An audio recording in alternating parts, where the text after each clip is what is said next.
உங்கள் லௌகீக குடும்பத்தில் ஒருத்தர்கிட்ட குறை இருக்குதுன்னா ஊரெல்லாம் போய் சொல்லுவீங்களா? அப்படியே கமுக்கமாக உள்ளே வச்சு மறைச்சிடுவீங்கல்ல. அப்போ இந்த பிராமண பரிவாரம் மட்டும் உங்கள் குடும்பம் இல்லையா?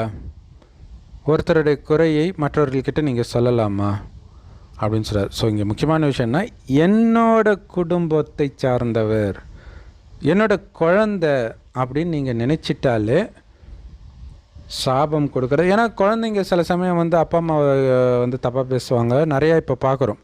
ஆனாலும் அந்த அப்பா அம்மாவுக்கு அந்த குழந்தைய பிடிக்கும். ஒரே ஒரு காரணம் தான், அது என்னோட குழந்தைன்ற எண்ணம் தான். ஸோ அதை எடுத்துகிட்டு வர்றது, என்னோட குழந்தை அல்லது என்னுடைய சகோதரன் அப்படின்னு புரிஞ்சிக்கிறதன் மூலம். இன்னொரு விஷயம் என்னென்னா, நமக்கு சாபம் கொடுக்கறதுனாலே நிறைய கணக்கு இருக்குது, பல ஜென்மமாக. அந்த பல ஜென்மத்து கணக்கு நெருங்கிய உறவாக இருந்திருக்கும். அப்போ அது நிஜமாகவே உங்கள் குழந்தையாகவோ அம்மாவாகவோ கூட இருந்திருக்கலாம்.